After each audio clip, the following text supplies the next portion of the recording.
saat ini untuk kesehatan bersama, untuk kebersamaan katanya. Dianjurkan pemerintah. Iya, kita protokol kesehatan.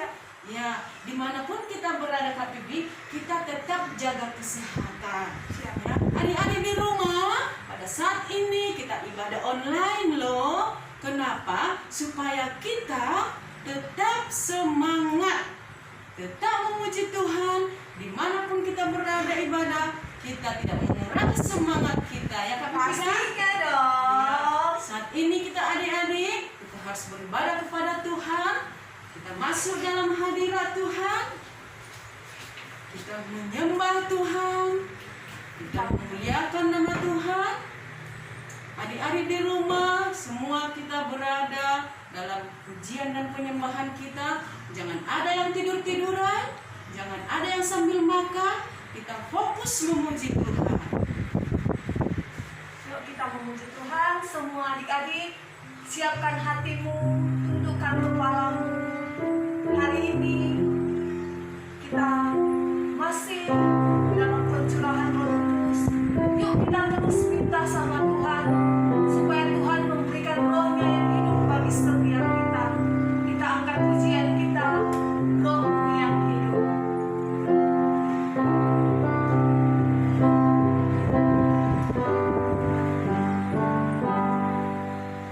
Roh-Mu yang hidup, penuh hidup, mengalir dalamku.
Kami tahu Tuhan, apapun tidak akan dapat menghalangi ibadah kami Tuhan. Kami akan terus menyembah Engkau. Kami akan terus memuji-Mu ya Tuhan. Kami mau berkata Tuhan, apapun keadaan kami, Tuhan Yesus baik. Terima kasih banyak Tuhan. Curahkanlah Roh Kudus-Mu lebih lagi menjadi bagian setiap kami Bapa. Di dalam nama Tuhan Yesus, kami memulai ibadah kami. Haleluya. Amin. Beri komentar dari kita. Tentara siap, tentara siap, tentara siap. Bangkit bagi Yesus. Yes, yes, yes. Beri komentar bagi Tuhan. Shalom adik-adik di rumah. Masih Shalom. semangat memuji Tuhan? Oke, kita ada lagu baru loh adik-adik. Ini loh, mereka semua sudah pada mantap. Wow. Jadi semua adik-adik di rumah diikuti ya gerakannya Siap. supaya kita bertambah-tambah lagi pujian dan penyembahan kita bagi Tuhan. Amin adik-adik. Amin. Oke, kita bernyanyi bagi Tuhan kita. Stop.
Kita dikepak-kepakkan sayapnya dulu lah ya. Kita sambil olahraga. Sayapnya. Bukan sayap ya, adik-adik, bukan sayap. Kita nggak punya sayap tangan. Tangannya.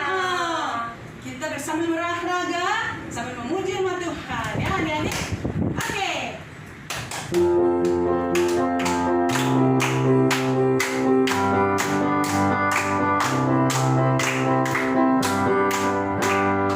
Dikepak-kepakkan sayapnya, digeleng-geleng kepalanya, agar tubuh sehat dan kuat untuk memuji nama Tuhan. Kiri, digoyang-goyang kaki kiri, digoyang-goyang kaki kanan, agar tubuh sehat dan kuat untuk memuji nama Tuhan.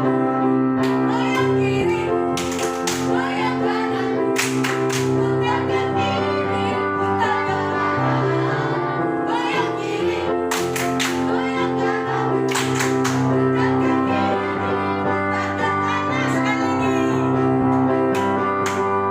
Dikepak-kepakkan sayapnya, digeleng-geleng kepalanya, agar tubuh sehat dan kuat untuk memuji nama Tuhan. Kiri, digoyang-goyang kaki kiri, digoyang-goyang kaki kanan, agar tubuh sehat dan kuat untuk memuji nama Tuhan. Kiri, goyang kiri, goyang kanan, putar ke kiri, putar ke kanan. Goyang kiri, goyang kanan, putar ke kiri, putar ke kanan. Oke adik-adik, Sebelum kita mendengarkan firman Tuhan, seperti biasa kita buka Mazmur 91, kita bacakan, kita declare, biar firman Tuhan menjadi bagian kita, biar janji Allah yaitu perlindungannya menjadi bagian setiap kita. Yuk kita sama-sama ya baca.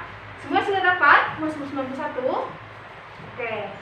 Yuk, Mazmur 91 ayat 1 sampai 16. Dalam lindungan Allah.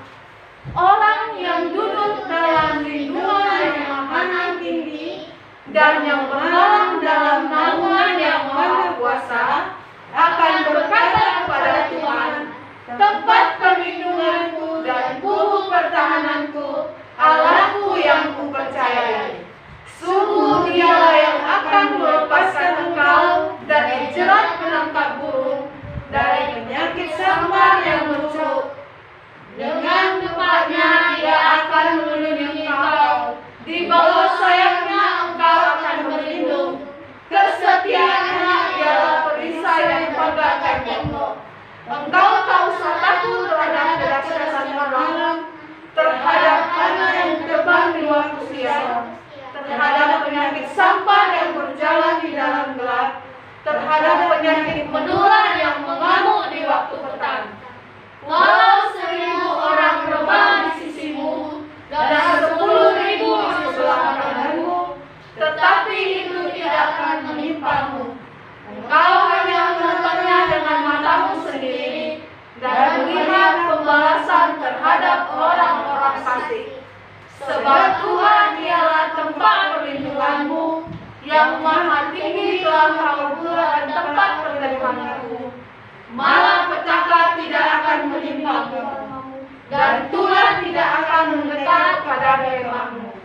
Sebab malaikat-malaikatnya akan diperintahkannya kepadamu untuk menjaga engkau di segala jalanmu. Mereka akan menaruh engkau di atas tangannya, supaya kakimu jangan terangkut kepada batu. Singa dan ular telur akan engkau langkahi.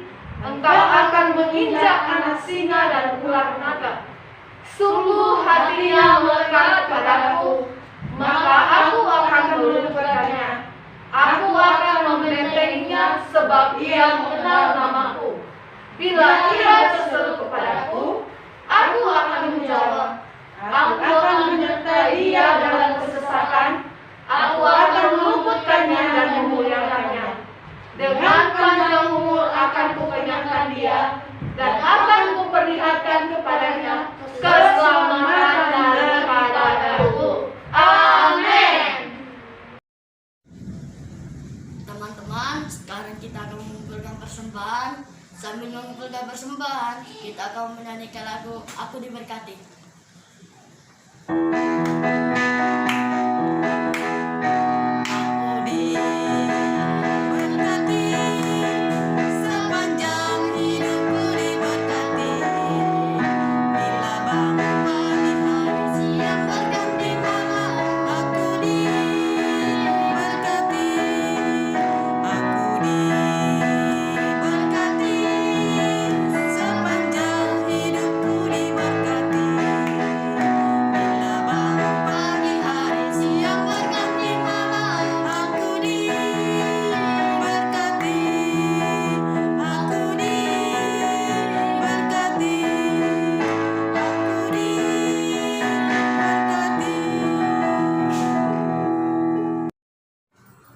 Tuhan Yesus yang baik, saat ini kami berdoa buat bangsa dan negara kami. Berikanlah kepada negara kami negara yang bersih dari virus corona atau virus apapun. Jauhkan negara kami dari krisis ekonomi. Kami berdoa buat pemimpin negara kami menjadi pemimpin yang takut akan Tuhan dan bertanggung jawab. Kami juga berdoa buat Bapak rohani kami, Pak Niko Jotoro Harjo, Pak Hani Andreas, dan Pak Yohanes Huta Barat. Berkati mereka dalam pelayanannya dan juga keluarga mereka. Dan juga kami berdoa buat Kota Batam secara khusus, Tanjung Priayu, Engkau berkati juga. Dalam nama Tuhan Yesus kami berdoa dan mengucap syukur. Amin. Oke adik-adik, kita dalam hadirat Tuhan, kita masuk dalam firman Tuhan. Terima kasih Tuhan. Buka hati untuk Roh-Mu Tuhan. Buka hati menyembah-Mu Yesus. Jamahlah kami.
Adik-adik di rumah, saat ini kamu mendengarkan firman Tuhan. Jangan ada yang sambil makan, jangan ada yang tidur-tiduran. Kita fokus sama Tuhan, kita serahkan hati dan pikiran kita kepada Tuhan. Ikuti kakak berdoa ya. Tuhan Yesus yang baik, terima kasih Tuhan atas kebaikan-Mu dalam hidup kami hingga detik ini. Bapa yang baik, kami bersyukur Tuhan, jikalau pada saat ini kami dapat beribadah, biarpun Tuhan kami tidak bisa bertatap muka, biarpun Tuhan kami beribadah secara online, tetapi tidak mengurangi semangat kami kepadamu Tuhan. Terima kasih Tuhan buat kesempatan yang indah yang Kau berikan kepada kami untuk memuji dan memuliakan nama-Mu Tuhan. Saatnya Tuhan Yesus kami mendengarkan firman-Mu. Urapi kami Tuhan yang mendengarkan firman-Mu. Urapi kami Tuhan yang menyampaikan firman-Mu. Adik-adik di rumah ya Tuhan Yesus, Engkau berikan kepada mereka roh yang dengar-dengaran akan firman Tuhan, roh yang takut akan Tuhan Yesus. Terima kasih ya Tuhan Yesus. Hanya di dalam nama Tuhan Yesus kami sambut firman-Mu dengan penuh ucapan syukur. Haleluya. Kita sama-sama katakan amin. Baiklah adik-adik, kita akan buka Alkitab kita. Kita baca dari Matius 18 ayat 21 sampai 35. Begini katakan perumpamaan tentang pengampunan. Kemudian datanglah Petrus dan berkata kepada Yesus, "Tuhan, sampai berapa kali aku harus mengampuni saudaraku jika ia berbuat dosa terhadap aku? Sampai 7 kali?" Yesus berkata kepadanya, "Bukan, aku berkata kepadamu, bukan sampai 7 kali, melainkan sampai 70 kali 7 kali. Sebab hal kerajaan surga seumpama seorang raja yang hendak mengadakan perhitungan dengan hamba-hambanya. Setelah ia mulai mengadakan perhitungan itu, dihadapkanlah kepadanya seorang yang berhutang 10.000 talenta. Tetapi karena orang itu tidak mampu melunaskan hutangnya, raja itu memerintahkan supaya ia dijual beserta anak istrinya dan segala miliknya untuk membayar hutangnya. Maka sujudlah hamba itu menyembah dia, katanya, 'Sabarlah dahulu, segala hutangku akan kulunaskan.' Lalu tergeraklah hati raja itu oleh belas kasihan akan hamba itu, sehingga ia membebaskannya dan menghapuskan hutangnya. Tetapi ketika hamba itu keluar, ia bertemu dengan seorang hamba lain yang berhutang 100 dinar kepadanya.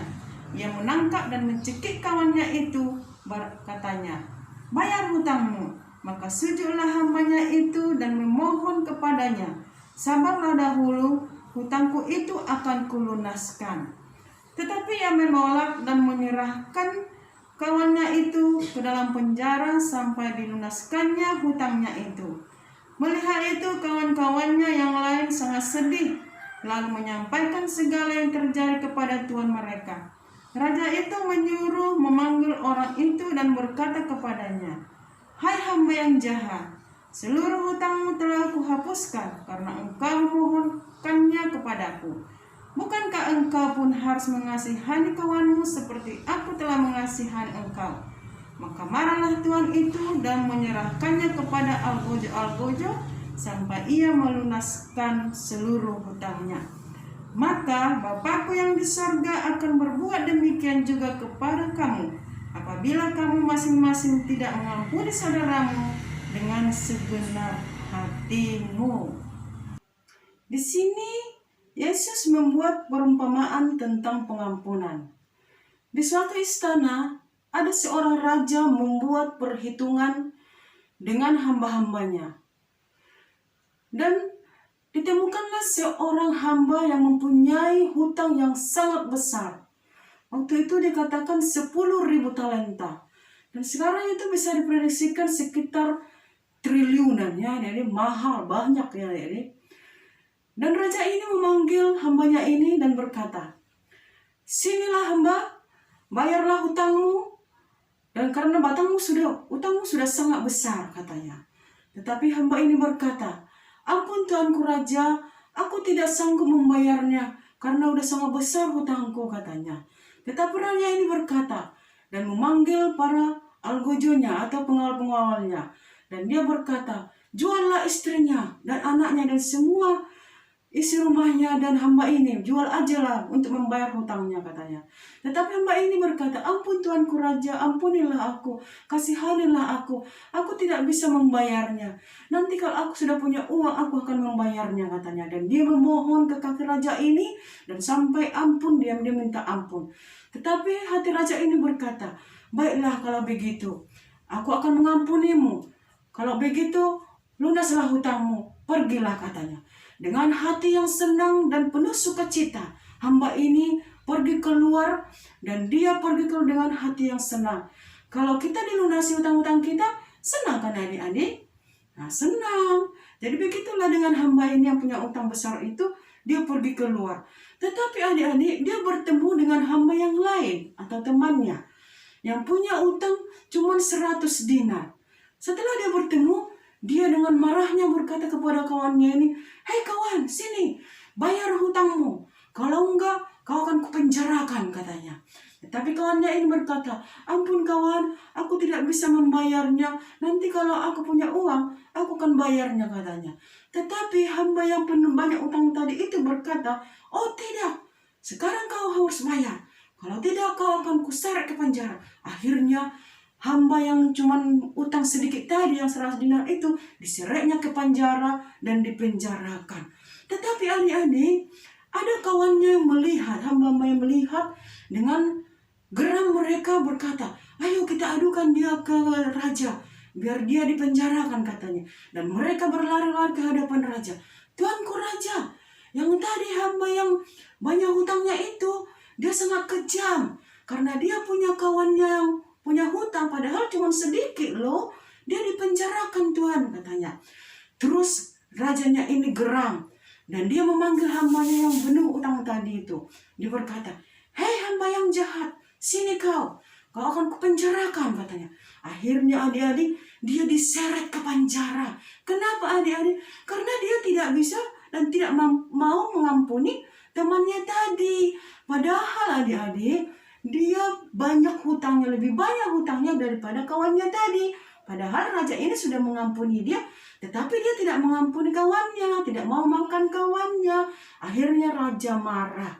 Dan itu adik-adik yang punya utang tadi dipenjarakan. Jadi di sini adik-adik, kita itu janganlah seperti yang punya utang besar tadi. Kita harus mengampuni orang lain dan berbelas kasihan kepada orang lain apabila orang lain mempunyai salah kepada kita. Contohnya, si Noel lah kita bikinnya. Noel mencuri buku si Carlos atau pena si Carlos. Akhirnya Carlos marah, dia geram. "Hei Noel, kau kenapa curi bukuku?" katanya. Dia marah dan dia tidak mau mengampuni si Noel tadi. Marah boleh-boleh aja kan adik, tapi tidak selamanya kita harus mengampuninya. Kita harus berpikiran positif. Oh, mungkin si Noel dia tidak punya buku. Ya udahlah, aku maafkan aja lah dia. Harus begitu adik-adik. Jadi kita tidak boleh marah dan tidak mengampuni dia. Akhirnya adik-adik, kalau kita tidak mau mengampuni kawan kita yang bersalah, maka Tuhan Yesus pun tidak mau mengampuni kita. Seperti raja tadi, dia akan menyeret yang jahat tadi ke dalam penjara. Begitu juga Tuhan Yesus. Kalau kita tidak mau mengampuni teman kita, maka Tuhan Yesus pun akan meseret kita ke neraka. Jadi adik-adik, kita harus mengampuni. Jadi sebatas apa kita mengampuni adik-adik? Dikatakan di sini, di ayat yang 21. Kemudian datanglah Petrus dan berkata kepada Yesus, "Tuhan, sampai berapa kali aku harus mengampuni saudaraku jika ia berbuat dosa terhadap aku? Sampai 7 kali?" Yesus berkata kepadanya, "Bukan, aku berkata kepadamu, bukan sampai 7 kali, melainkan sampai 70 kali 7 kali." Itu berapa itu ya adik-adik? Berarti kita tidak tahu sampai kapan, berapa kali gitu. Jadi Tuhan mengajarkan kita di sini tidak ada batasannya. Tuhan Yesus mengampuni kita adik-adik tanpa ada batasan. Seberapa banyak pun dosa kita, Tuhan Yesus rela memberikan dirinya untuk menebus dosa kita. Jadi kita demikian sama adik-adik, sama kawan kita. Kalau kita mengampuni kawan-kawan kita dan kawan kita mengampuni kita, maka Tuhan Yesus akan senang kepada kita dan kita akan masuk surga. Jadi adik-adik, kalau kita tidak mampu mengampuni kawan kita, ya susah sekali lah aku mengampuni kawanku ini katanya. Dan kita minta tuntunan Roh Kudus supaya apa? Supaya Roh Kudus memberikan kekuatan kepada kita supaya kita mampu mengampuni kawan kita. Begitu adik-adik. Baik adik-adik, kita akan menyediakan 3 gelas ya. Ketiga gelas ini masing-masing berisi air ya. Manusia berisi air putih, Tuhan Yesus berisi air putih, dan iblis berisi air warna hitam atau kecoklatan. Kenapa iblis dibuat berwarna? Karena hati iblis itu gelap ya. Pada awalnya adik-adik, manusia dengan Tuhan Yesus itu sangat dekat ya. Hatinya sama-sama bersih. Manusia sama Tuhan sama-sama bersih hatinya ya. Karena kedekatan manusia sama Tuhan Yesus itu, iblis tidak senang. Akhirnya iblis membuat jarak dengan manusia dengan Tuhan Yesus ya.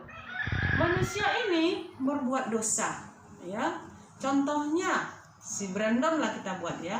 Brandon ini menghina siapa? Si Cengking ya. Terus lantas si Cengking marah dia karena si Brandon ini menghina si Cengking. Hinanya akhirnya berubah ya, udah mulai berubah hati si Brandon ini. Marah si Cengking ini. Marah. Berubah kan adik-adik? Terus mereka berantem. Si Brandon sama si Cengking berantem, saling berantem ya. Mereka tidak ada yang kalah.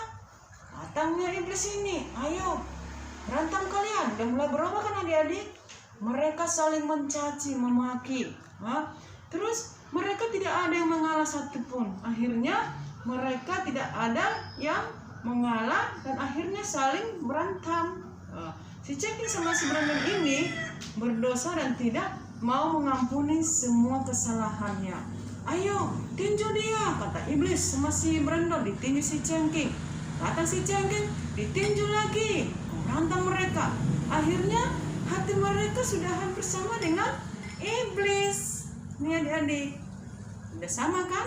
Akhirnya hati si Brandon sama si cengking udah sama hatinya iblisnya, ya, udah sama-sama gelap karena mereka tidak mau mengampuni. Nah, kalau kita mengampuni adik-adik, kalau contohnya tadi si cengking mengampuni si Brandon, maka datang kepada Yesus.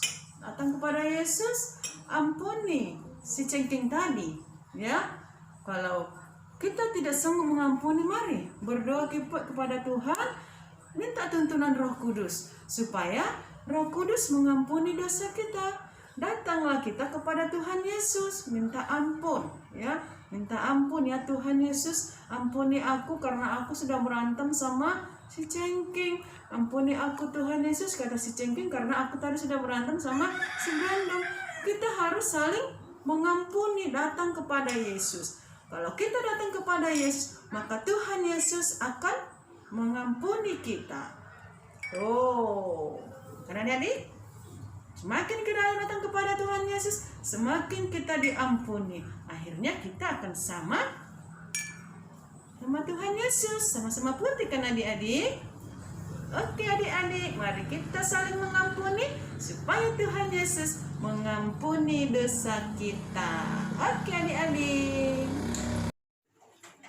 Baiklah adik-adik, mari kita satukan hati kita. Kita berdoa. Tuhan Yesus yang baik, terima kasih Tuhan. Kami telah mempelajari sebagian dari firman-Mu. Karena Tuhan Yesus firman-Mu itu menjadi kekuatan bagi kami, bagi anak-anak-Mu Tuhan. Sehingga kami dapat mengampuni satu sama lain.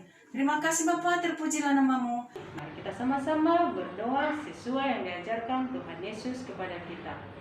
Bapa kami yang di surga, kuduskanlah nama-Mu, datanglah kerajaan-Mu, jadilah kehendak-Mu di bumi seperti di surga.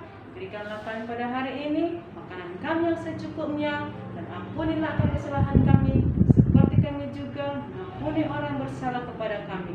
Dan janganlah bawa kami ke dalam pencobaan, tetapi lepaskanlah kami daripada yang jahat, karena Engkaulah yang mempunyai kerajaan, kuasa, dan kemuliaan sampai selama-lamanya. Amin. Mari kita sama-sama angkat tangan. Terimalah berkat dan damai sejahtera dari Allah Bapa di sorga, dan cinta kasih dari Tuhan kita Yesus Kristus, dan penyertaan Roh Kudus yang menyertai adik-adik dimanapun berada, mulai saat ini, besok, dan sampai selama-lamanya, sampai kedatangan Tuhan Yesus yang kedua kali. Haleluya. Amin.